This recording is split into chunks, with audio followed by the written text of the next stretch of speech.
reforma e reeleição, plano de vacinação e repique da Covid. Esse é o seu Papo Democrático, o seu esforço semanal de compilação política. E aqui quem fala é o Atanã.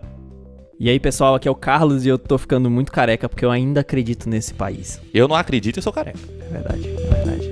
Fala, pessoal, que quem fala é o Pitanga e maior que as emoções das eleições municipais será a reeleição para o Congresso Nacional. Fala, galera, quem fala é o Vinícius e o Brasil, aliás, o Guedes, me obriga a comprar minoxidil para o Carlos. Caralho! Boa, boa! Ô, carecas! Ô, gostei! É isso aí, acabou o episódio. Valeu, falou, galera!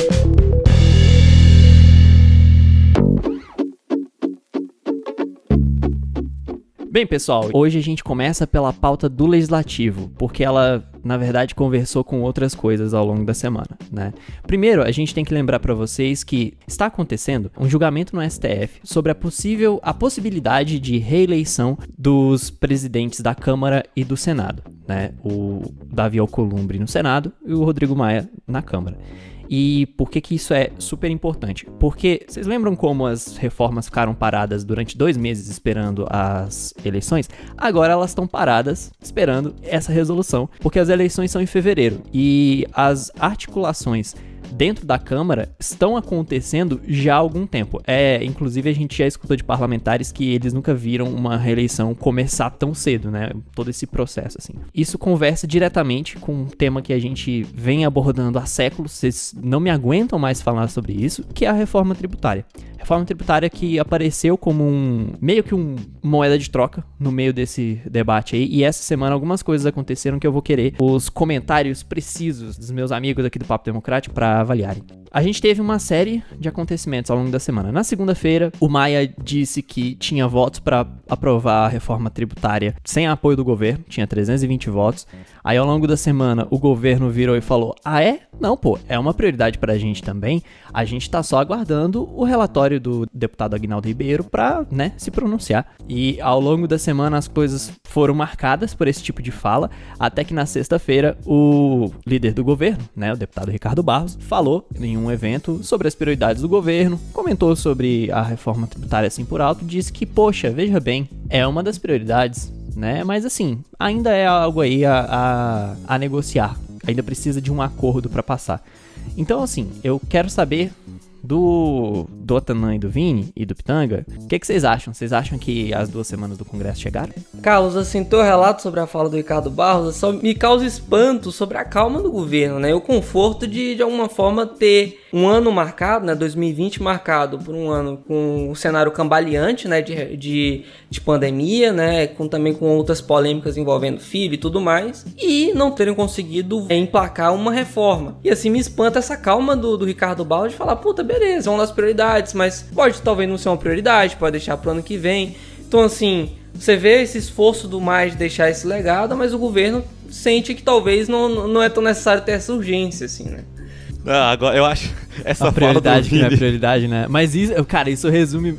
Exatamente pô. isso. Super resume, assim. Mas aí, assim, é o que a gente tava comentando no grupo aquele dia, né? Que o Maia falar que tem 320 votos pra reforma não é um recado só sobre a reforma, é um recado também sobre a reeleição. Quando ele fala, eu tenho 320 votos, se a gente considera que ele estava negociando também com a oposição para montar um grupo de pressão e tal, ele tá tentando também dizer que ele teria, em tese, apoio suficiente para fazer o seu sucessor ou para se reeleger, né? Uma das coisas aí que aconteça, a gente não sabe ainda exatamente o que vai acontecer. E aí, sobre a reação do governo, me lembra muito o resultado do auxílio emergencial, porque o auxílio emergencial chegou como uma proposta que ninguém gostava, né? Porque era R$200. O parlamento subiu as coisas, né? O parlamento que 400. botou essa pressão.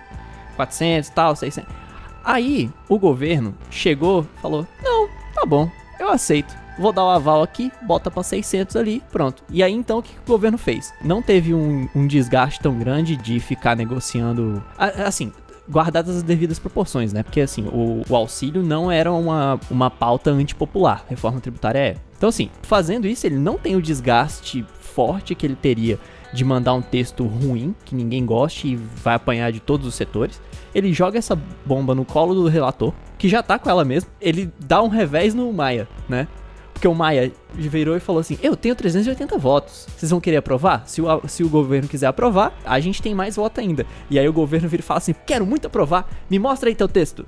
Só pra lembrar os nossos caros ouvintes, hoje tem mais uma parcela do auxílio emergencial, hein? Opa! Saindo, lembrando. Olha aí. Nice. E aí o que a gente pode esperar essa semana aí, interrompendo rapidinho aqui o Carlinhos, é novas pesquisas de popularidade também em relação ao governo, principalmente com esses mais necessitados do auxílio emergencial, hein? Alô, XP! Eu aposto que sobe. E aí é o seguinte, passou eleições municipais também, hein? É bom avaliar isso. E assim, já caiu a popularidade, né? À medida que o dinheiro caiu. Sim, sim. A última pesquisa que eu vi em relação ao Poder 360 trazendo essa popularidade, assim, o nível de aprovação e o nível de rejeição já tá do empate técnico. É, porque são dois cenários, né, gente? Eu acho que são dois cenários. Tem um cenário que discute, né, sobre 2022, que é aquela simulação com outras pessoas, e o outro que é o de aprovação e rejeição. E, de fato, o de rejeição, que é o que o Carlos comenta, né, aumentou por conta das metrópoles. As grandes cidades, o Bolsonaro teve um aumento de rejeição, inclusive aqui em São Paulo o aumento foi bem significativo.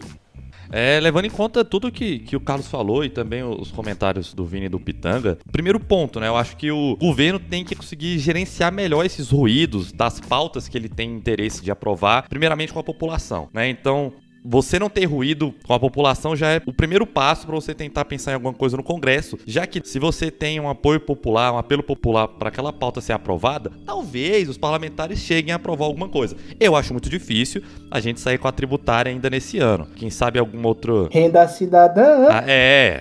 Mas só pra fechar aqui o que eu tava destacando, imagino que se a gente sair 2020 com a aprovação aí do PL da cabotagem, algum das outras propostas aí, ferrovias, uma dessas mini reformas que o governo tem interesse, eu já acho muito significativo. A gente teve eleição. Ganhando, né? A gente teve eleição, a gente tem a própria eleição municipal, no caso, a gente tem eleição pra Câmara e Senado. E vamos lembrar que a gente tá deliberando tudo de forma virtual. Isso atrapalha muito a construção de consenso, coisa que no Brasil já não é muito fácil, né? A gente tem muito partido, muita gente, e é isso. Sobre a tributária, falando ainda sobre os comentários do Carlos, acredito que tá bem nesse sentido, assim, né? Ele bem mais confiante do que eu, sobre todos os cenários que a tributária oferece, mas em termos de aprovação é um grande desafio. O governo ainda é cambaleante em termos de articulação. O Maia não perde a oportunidade dele de dar os recados que ele tem que dar, né? Porque ele não manda recado, ele fala, então, veja bem, tamo assim. Se ninguém fizer nada, eu vou continuar desse jeito, e aí o Alcolumbre vai me ajudar aí. E falando nessa dobradinha, né, gente, eu acho que a gente já pode até finalizar o bloco comentando sobre esse imbróglio, né, envolvendo a reeleição na Câmara e no Senado, né? Claramente constitucional. Ah, não, certamente isso aí. E aí tem dois pontos pra trazer, e aí eu queria trazer depois pra vocês comentarem, né? Que o primeiro é, a ação foi protagonizada pelo PTB, e ela visava justamente que o Supremo Tribunal Federal reforçasse o entendimento de que não havia possibilidade de reeleição na mesma legislatura. E aí vem o meu segundo comentário, né? De que a reeleição é possível quando há em legislaturas diferentes, ou seja, depois de 4 anos, o candidato, mesmo que ele esteja em um período, né, de 2 anos, ele esteja eleito, ele pode se reeleger na legislatura seguinte após um novo processo eleitoral. Mas na mesma legislatura, o entendimento da Constituição, né, durante todo esse período que a gente está desde 89, é de que não é possível na mesma legislatura. Toma esse revés aí, né? Exato. O problema do Brasil é a interpretação de texto. A gente só interpreta demais, esse é o problema. Não, e tem outra, assim, a gente estava comentando os bastidores, eu acho que vale compartilhar com os ouvintes, né? O trecho do voto do ministro Cássio Nunes Marques, ele comenta no início que ele admite a inovação interpretativa adotada pelo relator no caso Gilmar Mendes. Então, assim, olha, inovação interpretativa, como se a Corte Suprema ela tivesse esse papel, assim. O famoso, de onde você tirou? Da minha cartola, das vozes da minha cabeça. É nessas horas que eu entendo o desgosto do Carlos em relação à palavra disruptivo. Disruptivo é justamente isso, entendeu? Uma última coisa também, que eu não comentei com vocês, é esse evento aí que o Ricardo Barros esteve, foi ótimo, né? Porque, assim, teve 2 frases sensacionais. A primeira foi o Ricardo Barros perguntado se o governo tinha interesse na eleição e tal, se o governo ia se articular, e ele, não, veja bem, a gente não tá preocupado porque todos os candidatos são governistas, todos os candidatos são reformistas, então a gente não tá preocupado com o futuro das pautas do governo. Brabas. Sei. Né? E o Sei. outro foi que ele bateu no Supremo, assim, o negócio inteiro, cara. Não só no Supremo, nos servidores e no E na judiciário como Constituição, todo. que ele no adora. judiciário como todo. Também falou sobre uma Constituição nova. Já adoro esse papo aí. Questionou várias vezes, assim, a ideia de um judiciário ativista.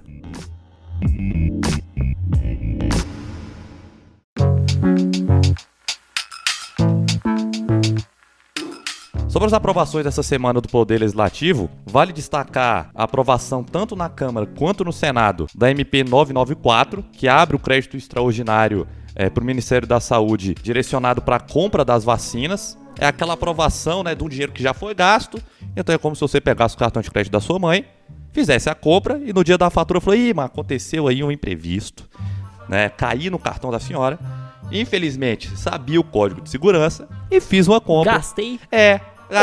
Gastei aqui. E aí tá aí pra senhora pagar. Mas se a senhora também não pagar, a senhora vai ter que pagar também. Estou pedindo autorização à senhora para pegar o dinheiro da senhora Que já peguei. e pagar o boleto. Que já peguei. Que já peguei. Agora eu quero dinheiro real, pra poder pagar o dinheiro que eu peguei virtual. E é isso aí. É isso. E esse recurso, né, foi direcionado para a compra antecipada das vacinas de Oxford, que estão aí gerando toda essa confusão com o governador de São Paulo, João Dória, entusiasta da Coronavac, a vacina chinesa, amigo. Além disso, Essa turminha vai ter várias aventuras e grandes confusões em torno da vacina. hoje, na sessão da tarde, uma galera do barulho encontrou uma vacina que pode resolver os problemas do mundo. Além... Na Câmara dos Deputados, a gente também teve a aprovação da MP 996, que institui o programa Verde e Amarelo, aquele que veio para substituir o Minha Casa Minha Vida. E como sempre essa piada é interessante de fazer, a casa verde e amarela, mas na verdade no desenho ela é azul. Já no Senado Federal, a gente teve uma aprovação muito importante se falando de vacinas. A aprovação do projeto de lei 4023, que fixa as diretrizes para a distribuição das vacinas para a população. Essa matéria ainda vai para a Câmara dos Deputados para ser apreciado por lá, e eu sei que o Vinícius tem coisa para dizer para a gente sobre o plano de imunização. Exatamente. Na verdade, é um Plano Nacional de Vacinação que tem a ver, obviamente, com o Plano Nacional de Imunização, que é um plano já consagrado no SUS e que é um dos maiores do mundo, inclusive. E é interessante que porque o governo ele custou bastante para apresentar esse plano de vacinação, né, relacionado à Covid, e que já estava, inclusive, em voga no Supremo Tribunal Federal, já que a gente estava comentando no bloco anterior, né, uma ação que instigava o governo a promover esse Plano Nacional de Vacinação, e acabou que esse julgamento está suspenso no Supremo Tribunal Federal justamente porque o governo, depois de um bom tempo, decidiu apresentar esse plano, né? Vale ressaltar desse plano que ele vai ser faseado, né? Então serão em 4 fases. O governo ainda não apresentou ao certo quais serão os períodos de cada fase, mas o que se sabe é que no primeiro momento, os trabalhadores da saúde, os idosos a partir dos 75 anos e pessoas com mais de 60 anos que moram em asilos serão os cidadãos priorizados, né, nessa primeira fase, e que depois vai passar para idosos de 60 a 74 anos, depois na terceira fase para pessoas com comorbidade e chegando na 4ª fase para professores, forças de segurança e salvamento e funcionários do sistema prisional. Se você não encontrou o seu grupo nesse aí, isso significa que você não é prioridade. Tá, né, nesse ponto, e que muito provavelmente só será vacinado de acordo com o Plano Nacional de Vacinação no segundo semestre de 2021. Mas caso você queira ser vacinado antes, talvez você possa vir para São Paulo, porque o governo João Dória deu a entender que começaria a vacina aqui a partir de janeiro, né? Inclusive ele usou esse prazo aí em relação à vacinação em janeiro para contrariar o governo, porque dentro desse Plano Nacional de Vacinação, o ministro Pazuello disse que a vacinação começaria apenas em março, uma campanha que iria durante todo o primeiro semestre, nessas 4 fases, contemplando cerca de 110 milhões de doses. Então, assim, tem essa disputa de narrativas, como eu comentei, né, entre São Paulo e o Ministério da Saúde, e São Paulo dizendo que vai começar a vacinação agora em janeiro. Eu acho que o Vinícius tinha que casar em janeiro. Ah, meu amigo, vamos ficar em... Então, essa é justamente a minha pergunta, né? Se vocês vão querer vir pra cá, pra São Paulo, já que vocês não fazem parte dos 4 grupos priorizados Mas pelo São governo Paulo, Rio federal. de Janeiro, qualquer lugar do Brasil que eu consiga achar uma passagem honesta. Quer dizer, honesto cacete. Pago o que for aí, ó, vacina no braço. Aí eu falo pra minha mãe igual ao governo, mãe, vou pegar esse cartão aqui, depois eu pago. Não, depois a senhora paga. É, mas aí sem Covid. Não, e tem só um ponto aqui que eu acho que vale vocês comentarem. É que assim, o governo apresentou o plano nacional de vacinação e tudo, 4 fases, mas não mostrou como será a distribuição logística desse processo, né? Então, assim, tem um plano de compra de seringa, mas não tem algo estruturado sobre como vai ser os refrigeradores e qual também será a vacina, né? Tem uma previsão de que parte delas virão de Oxford, dessa pesquisa lá com a AstraZeneca, mas e as demais? E quais serão as condições de distribuição dessas vacinas? Assim, tudo ficou muito... nebuloso. Muito espaçado, né? Assim, o Pazuello entrou porque era um especialista em logística, né? Em logística. Então essa vai ser a prova de fogo pro nosso ministro, que não era ministro, mas virou ministro mesmo. Então vamos ver o que acontece. O que é prioridade pro governo? Ixi, farpas. Opa. Farpas. Isso mostra que o Pitanga tá puto, porque lá no Reino Unido, um lugar que o pessoal só toma chá, já vai começar a vacinação. Eu tô mais puto ainda porque o que acontece? Eu preciso puxar a sardinha para uma área onde eu trabalho, né? Que é estados e municípios. E aí eu quero lembrar o seguinte, se você voltar alguns episódios atrás em relação à vacinação em estados e municípios, há algo que eu falo. Existem projetos de lei, inclusive já na mão do executivo para sancionar ou vetar, que trata sobre a prioridade estadual ou a prioridade municipal de vacinação contra a Covid-19. E isso vai conflitar em determinado momento porque o governo federal vai dizer uma coisa, estados e municípios vão dizer outra, e aí eu quero ver o que irá prevalecer. Boatos que é Gilmar Mendes, mas a gente precisa esperar esses próximos episódios para ver o que realmente vai ficar valendo em termos de plano de vacinação contra a Covid-19 no Brasil. Exato. Não, Pitanga, e é um bom ponto, cara, porque assim, a gente também não pode, e eu já tinha comentado isso em outro papo, né, que não dá pra ser nem tanto ao mar, nem tanto à terra. Óbvio que existem problemas claros, assim, no pronunciamento do Pazuello, nesse plano preliminar de vacinação, mas, a meu ver, e até como uma pessoa que mora aqui em São Paulo, também há problemas muito grandes no posicionamento do João Dória, né, de antecipar e dizer que a vacinação começará agora em janeiro, porque gera uma série de expectativas que muitas vezes o governo não poderá cumprir, né? E isso ilude a população, isso acaba enfraquecendo até a posição dele enquanto governador do estado. Fora que a Folha de São Paulo fez uma matéria interessante falando sobre a possibilidade também de que isso gere uma corrida da vacina de outros estados do país vindo para São Paulo. E querendo ou não, já está acontecendo em algum sentido, porque, por exemplo, o número de internações em hospitais privados aqui em São Paulo aumentou muito, e isso se relaciona ao fato de que muitas pessoas estão vindo se tratar aqui. Hoje, 1/4 das internações são de pessoas que vêm de fora de São Paulo. É complexo o posicionamento dele, da mesma forma que é complexo os dois. E como o papo é um espaço imparcial, a gente dá pra criticar os dois. Dá pra bater em todo mundo, né? Dá pra bater em todo mundo. E aí eu falo uma coisa só pra finalizar esse meu ponto. Não sei se é sorte do governo ou coincidência, mas algum dos planos municipais e estaduais de imunização, inclusive feitos por projeto de lei, traz uma certa equivalência em relação ao plano federal anunciado pelo Pazuello. Que é, assim, profissionais da saúde em primeiro lugar, idosos, grupos de risco, mas assim, até que ponto isso vai ser equivalente, até que ponto o conflito, e aí algo que na minha opinião é interessante a gente observar, a insegurança jurídica virá prevalecer, e até que ponto isso vai cair no poder judiciário, enfim, para organizar. Fica aí os levantamentos para as próximas semanas. Isso, e falando em segurança, só um último comentário no bloco. Essa semana também foi marcada por uma portaria do Ministério da Saúde que praticamente convocava as instituições de ensino superior que possuem cursos na modalidade presencial voltarem às aulas presenciais, que muitas não estão fazendo. E isso gerou um burburinho na comunidade acadêmica e fez com que o governo voltasse atrás no mesmo dia. Né? E se isso não é insegurança jurídica, eu não sei o que é, né? Então o posicionamento também do Ministério da Educação, parte do ministro Milton Ribeiro, também é complicado. Semana passada ele estava numa live com o Bolsonaro falando da necessidade de voltar às aulas presenciais, depois vem com essa portaria que ele é obrigado a revogar no mesmo dia. É complicado.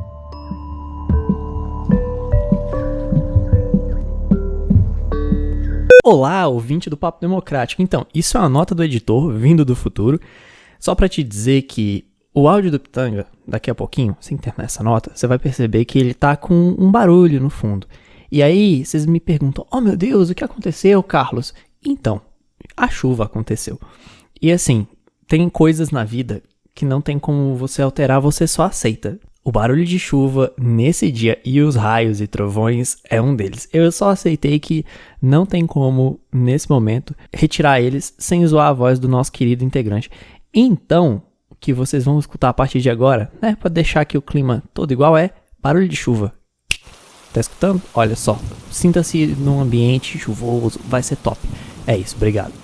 Pois bem, aproveitando o gancho da fala do Vinícius e o fato de que você está tão careca quanto os nossos participantes aqui do Papo Democrático em saber que a segunda onda de Covid-19 está chegando nos países, vale a pena falar como é que está a situação do Brasil, principalmente como é que a gente está se preparando aí para os próximos dias. Essas últimas semanas, passadas as eleições municipais, percebeu um certo aumento na contaminação e na ocupação de leitos em relação à Covid-19. Nesse bloco anterior, o Vini já falou que boa parte dos hospitais particulares está tendo um aumento nas internações por Covid, até porque muita gente está se tratando lá. Lembrando que o prefeito Maguito Vilela, que foi eleito para a prefeitura de Goiânia, também está se tratando em São Paulo, chegou a ser internado gravemente entubado porque foi acometido pela Covid-19. Algumas decisões políticas a nível estadual e municipal começaram a aparecer essa semana justamente dado o agravamento por parte da pandemia. Se a gente for ao sul do país, por exemplo, o Rio Grande do Sul, que reclassificou Porto Alegre como zona vermelha, assim como Santa Catarina, que liberou hoje, no sábado, dia 5/12, momento que a gente está gravando esse podcast, algumas restrições já aparecem e já começam a voltar como regra de distanciamento social.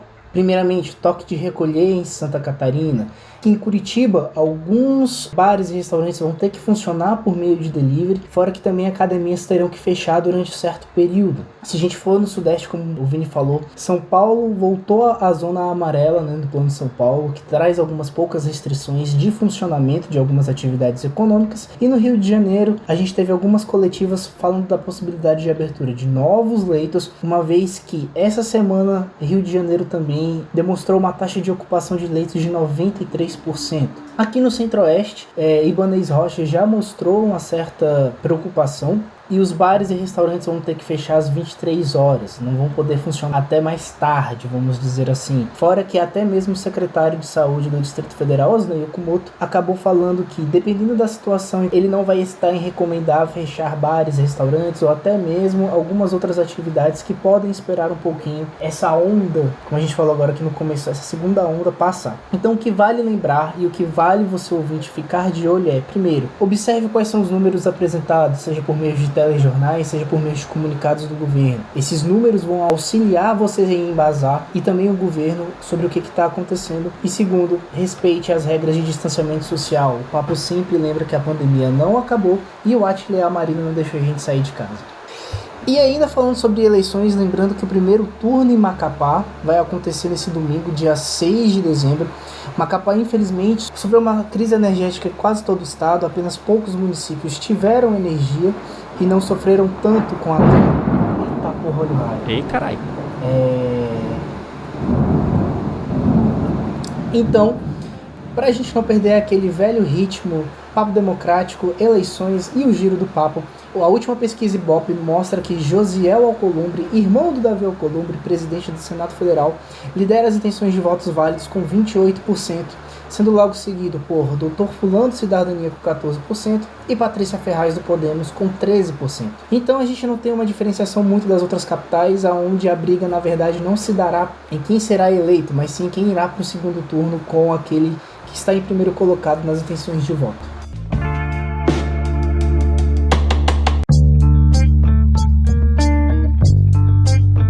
Então, chegando na reta final do episódio dessa semana, é hora de soltar os búzios na mesa da política e pensar nas nossas impressões para a próxima semana. Da minha parte, estou bem interessado em saber da possibilidade da apreciação do orçamento federal. Já tiveram algumas sinalizações aí de que essa matéria vai ser analisada antes do recesso e que, na minha opinião, é muito mais importante do que a tributária, que está muito mais encaminhada do que a tributária, embora o Carlos discorde de mim. Não, olha só, a LDO tá prevista para dia 15, né? Mas para essa semana, agora, eu tô de olho no dia 10, que acaba de novo o prazo da comissão mista lá da reforma tributária. E em tese seria o dia que o relator apresentaria o parecer. A gente já viu esse filme antes, né? Mas assim, depois dessas jogadas ao longo dessa semana, a pressão sobre ele aumentou, a pressão sobre o tema aumentou. Então, eu tô aguardando pra ver o que vai acontecer, entende? Qual vai ser realmente o posicionamento do Maia, se ele vai tocar, se ele vai, forçar esse texto, se o governo vai posicionar a favor, contra, assim, se o texto vai sair, na verdade, né? Então esse é o meu foco durante essa semana.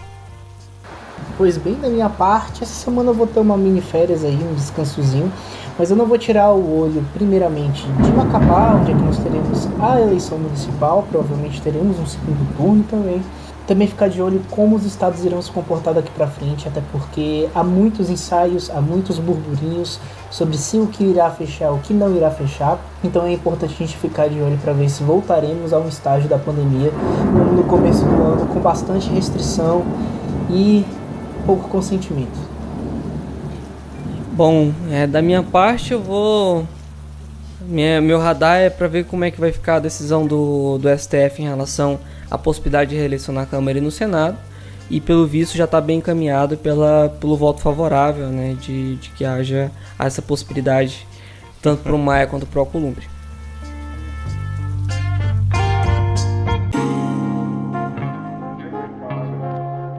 É isso, minha gente. Já aqui no encerramento do nosso episódio, queria agradecer a todo mundo que tem nos acompanhado nas redes sociais. Compartilhe esse episódio aqui para os seus amigos, familiares e contatinhos. E fazer um agradecimento especial para todo mundo que compartilhou a sua retrospectiva no Spotify e marcou o Papo Democrático no seu top 5 de podcasts mais ouvidos. Destacar alguns nomes aqui que também encaminharam isso pra gente no direct. A Carol, a Júlia, o Lucas, a Larissa e a Rayane. Nosso muito obrigado a vocês que gastam aí, ou investem, o seu precioso tempo ouvindo aqui o que a gente tem a dizer. E como é de padrão, agradecer a Beatriz Queiroz, a nossa coordenadora de comunicação, e a Bruna Schiavotella, nossa designer, por todo o esforço pra gente entregar um conteúdo de qualidade pra nossa audiência. Então é isso, galera. Um grande abraço, até semana que vem. E que o Congresso Nacional me permita tirar férias. Valeu!